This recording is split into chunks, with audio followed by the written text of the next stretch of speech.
I had been with the company for almost a decade, long enough to see it grow from a small office with a dozen employees to one of the fastest rising names in the industry.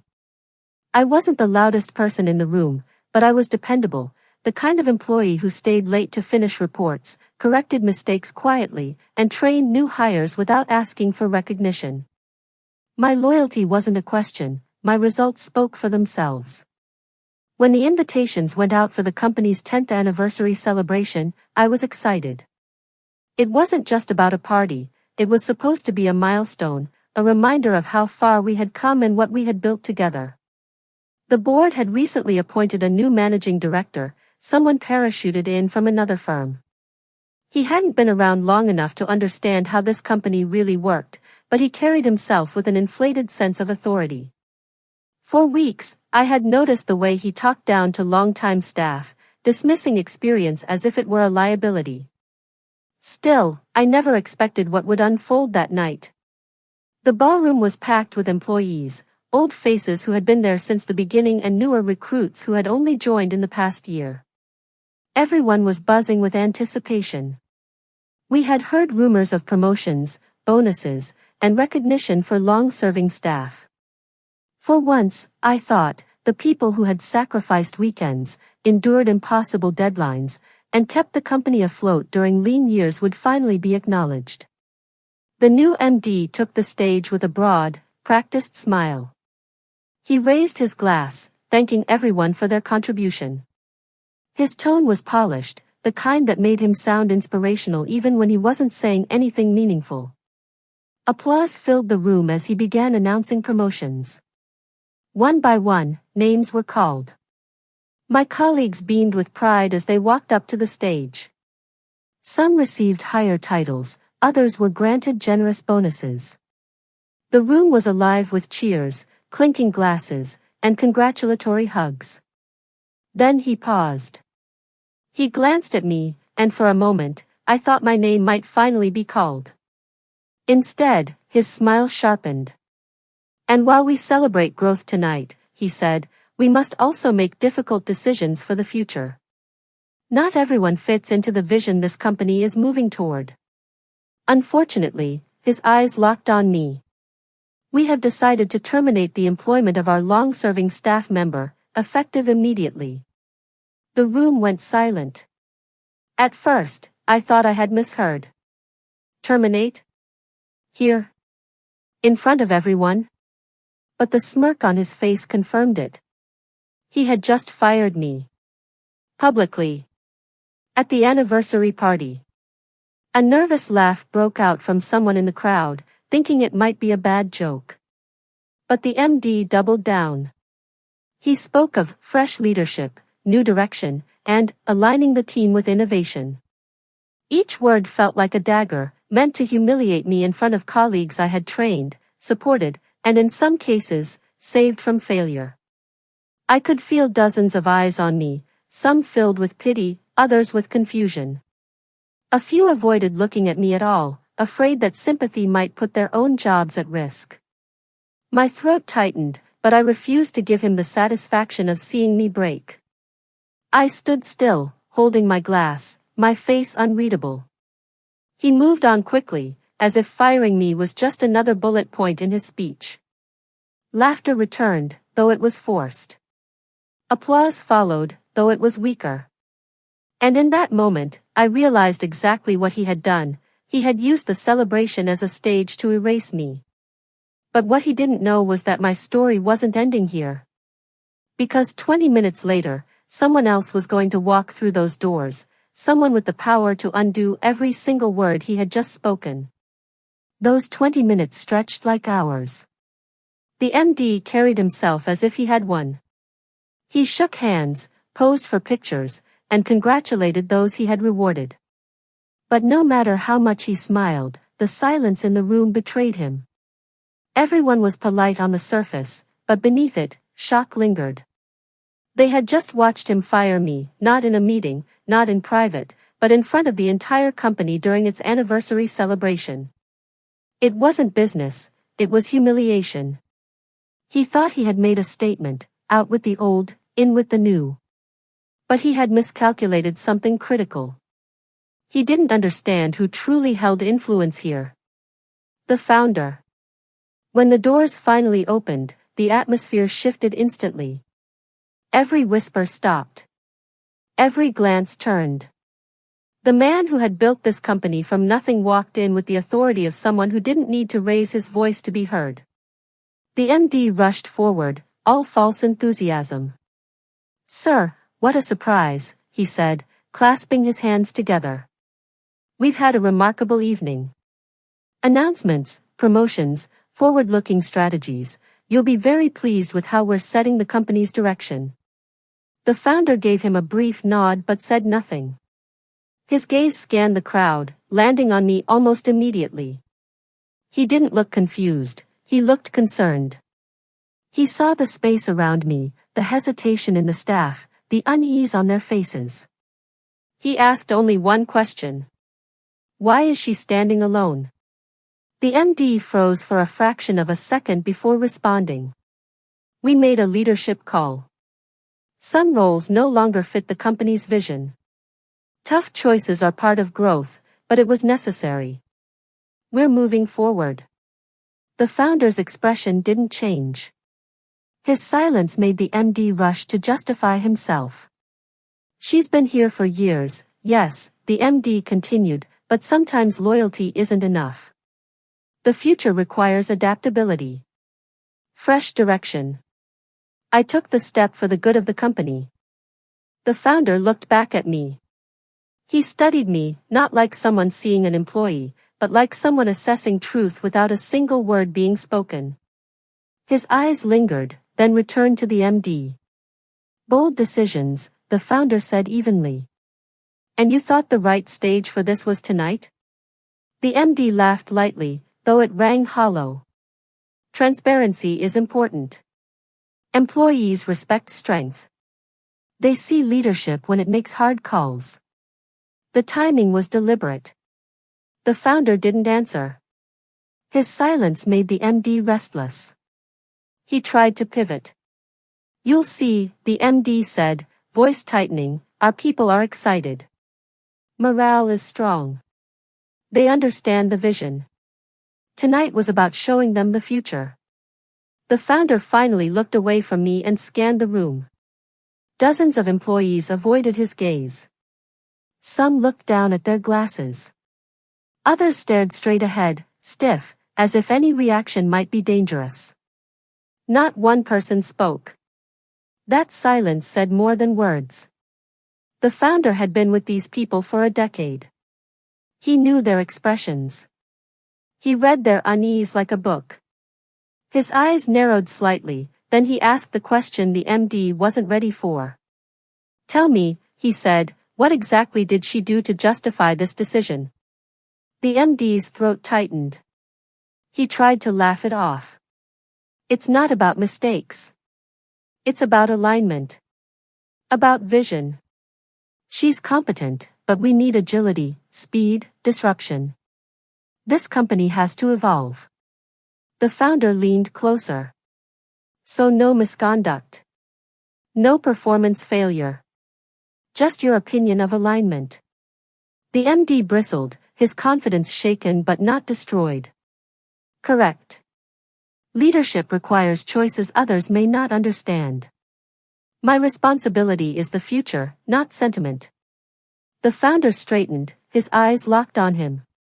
"And you thought dismissing someone who helped build this company, someone whose work I know personally, was the demonstration of leadership you wanted to make?" The MD's jaw clenched. He tried to recover with more corporate jargon. "Symbolism matters.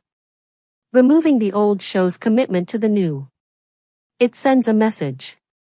Employees see that change is non-negotiable." The founder finally allowed the faintest hint of a smile. Not approval, disbelief. "A message was sent," he said quietly. "I assure you, they received it." The MD shifted uncomfortably, but he wasn't ready to back down. "Sir, with respect, this is about long-term survival. Fresh leadership means removing dead weight. The organization must be streamlined. I'm here to make tough calls. You brought me in for that. The founder didn't look at him. He looked at the employees, watching their eyes flicker nervously, watching the tension ripple through the crowd. He didn't need to ask them a question. Their silence was an answer. He turned back to me. How long have you been here? I straightened my shoulders. 9 years. His eyes stayed on me. And your record? Clean, I said firmly. Every quarter delivered. Every target met. I trained half the team standing in this room. The MD cut in quickly. Yes, but none of that changes the fact that. The founder raised his hand. One gesture. The MD fell silent instantly.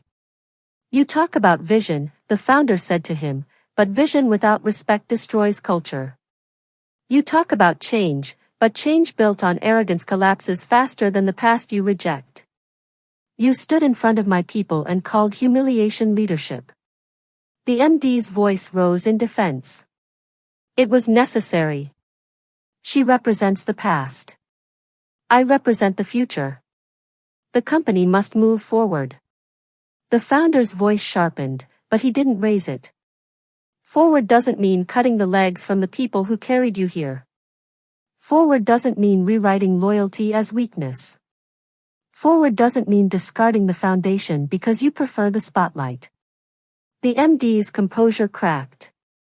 His eyes darted across the room, searching for support. No one moved. The very employees he claimed were inspired by his leadership were now silent witnesses to his unraveling. I said nothing. I didn't need to. The founder was speaking every truth I had swallowed in silence. Finally, the founder turned to him directly. Do you know what I see when I look at you? The MD didn't answer. I see a man who mistakes authority for wisdom. A man who thinks loyalty is disposable. A man who forgets that while titles can be given, respect has to be earned. You came here to lead, but what I see is someone eager to burn the house down to prove he owns it. The MD's face flushed. He opened his mouth, but the founder cut him off again. You said you wanted to send a message tonight. You did. Loud and clear. The only question left is whether you'll like the message that comes back. The room was still. Every employee watched, every breath held. The MD looked trapped, but he forced a smile anyway, clinging to the idea that he could salvage authority. But I knew he couldn't. Because the founder wasn't finished. And when he spoke next, the entire direction of the evening, and the company, was about to change. The moment the founder decided to speak again, the MD's performance would start to unravel. Everyone knew it. He might not have raised his voice yet, but his silence was already louder than anything the MD had said all evening. The MD tried to recover, clapping his hands to regain control. Ladies and gentlemen, he said with a forced laugh, as I was saying earlier, tonight marks a turning point. We're celebrating 10 years of growth, and I'm laying down the vision for the next decade. It's bold, it's modern, it's... Stop. The founder's voice cut through the room like glass breaking. Firm. Controlled. Unmistakable. Every pair of eyes shifted from the MD to the founder. The MD froze mid-gesture, his hand awkwardly suspended in the air. Tell me, the founder continued, why was one of my longest-serving employees dismissed tonight, in public, at a celebration meant to honor loyalty? The MD straightened his jacket, forcing composure. With all due respect, sir, leadership requires tough calls. She has not aligned with the new direction I'm establishing.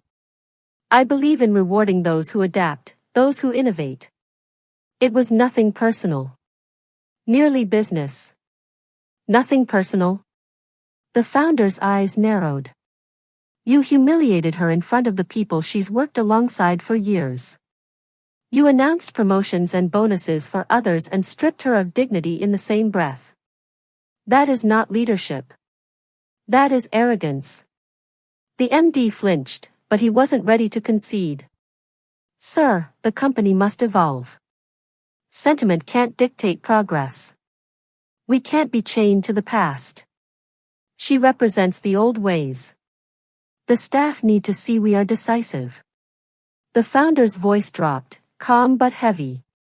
Decisive is not the same as reckless. The silence that followed pressed on everyone. Employees avoided looking at the MD, afraid that eye contact alone might expose what they were thinking. The founder turned toward me. How long have you been with this company? I lifted my chin, steady. 8 years. And in those 8 years, how many times have you failed the company? Never, I answered firmly. He nodded once, as if he already knew. And yet tonight, after 8 years of loyalty, your name was dragged through the mud to make a point.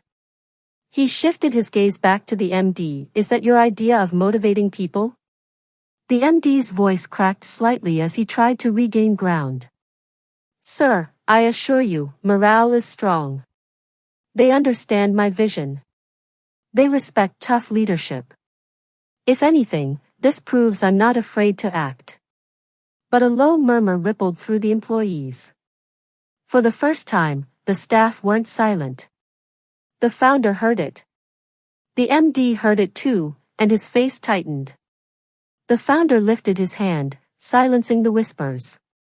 Respect is earned, not demanded. Tonight, you lost theirs. The MD took a step forward, desperate now. With respect, sir, I was brought here to lead. If we cling to old practices, we stagnate. We must show strength. And sometimes strength means removing those who. Enough, the founder said sharply. The word echoed, final, leaving no room for negotiation. The MD stopped mid-sentence. The founder's gaze swept the room. I built this company on trust. On loyalty. On people who gave everything they had to make it succeed. 8 years of commitment is not old practice. It is the foundation of this entire business. He paused, letting that sink in before turning to me once more. You are reinstated. Effective immediately. And not only reinstated, promoted. A gasp ran through the employees. The MD's jaw dropped. You, the founder said, pointing directly at me, will oversee compliance and operations moving forward. Your record shows discipline, foresight, and consistency. Qualities I value above shallow theatrics. My chest tightened, but I remained composed. This wasn't the moment for emotion. It was the moment for clarity. The MD stammered, his composure collapsing. Sir, you can't, this undermines my authority. The founder cut him off again. Authority is not a crown you wear. It is a weight you carry. And you have shown tonight you are unfit to bear it. The employees were no longer hiding their expressions. Some nodded subtly. Others exchanged glances that carried relief. The room was shifting, and the MD felt it. Sir, please, the MD said, lowering his tone, almost begging. Give me a chance to prove myself. This was a misunderstanding, a misstep. The founder's voice hardened. A misunderstanding would have been a private conversation. A misstep would have been corrected with an apology. What you did was deliberate. You tried to use humiliation as a tool. That is poison to this company's culture. The MD's face drained of color. So what now? He asked quietly. The founder delivered the words without hesitation. Effective immediately, you are suspended pending a review of your conduct. The room erupted.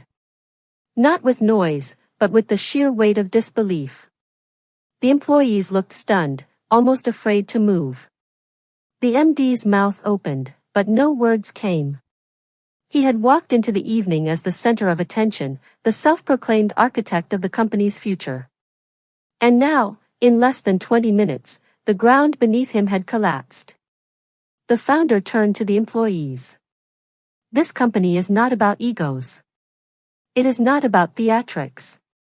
It is about people.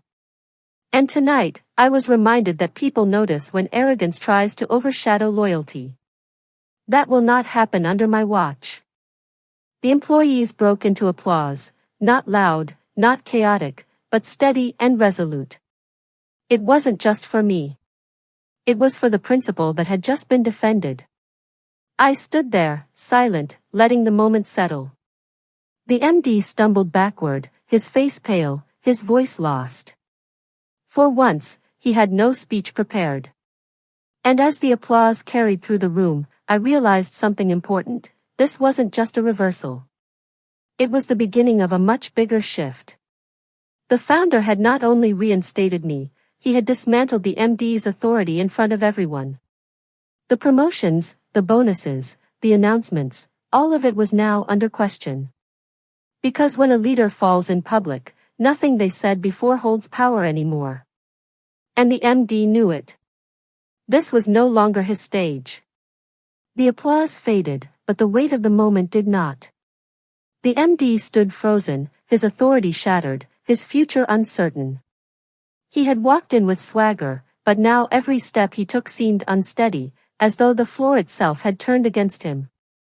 The founder didn't let the silence linger for long.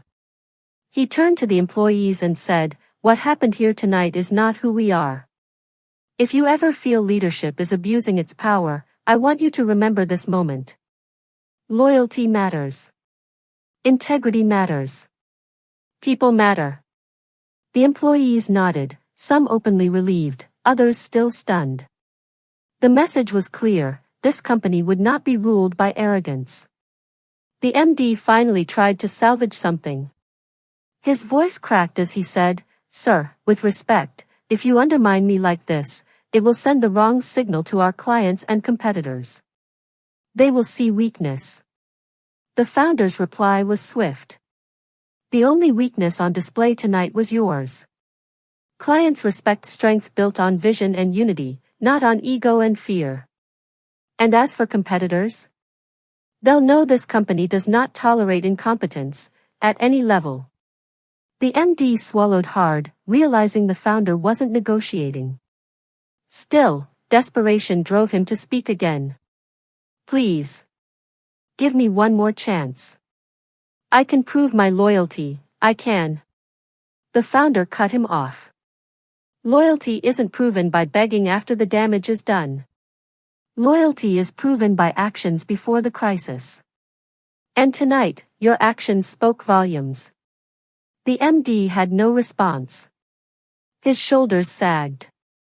He looked around, searching for support from the very employees he had paraded with promises of bonuses and promotions. But their eyes had turned cold. They weren't with him anymore. The founder took a step forward, his voice final. "You're finished here. Effective immediately, your role as MD is terminated.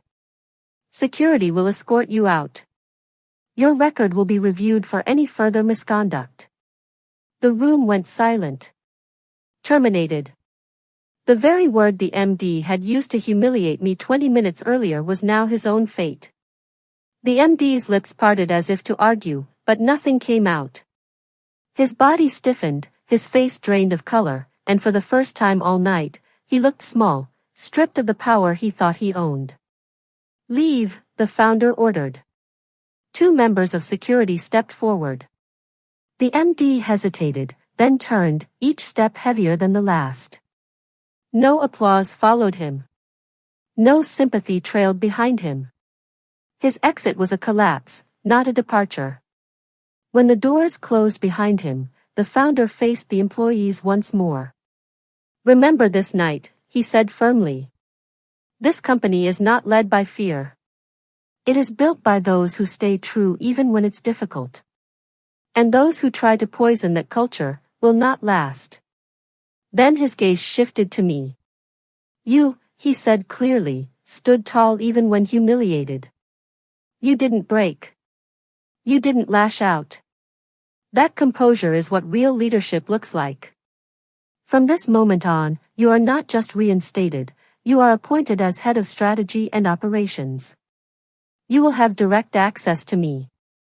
No decision affecting this company's future will bypass your desk. The room erupted in applause again, louder, stronger, and unrestrained this time. It wasn't just support. It was vindication. I nodded respectfully, my voice steady. Thank you, sir.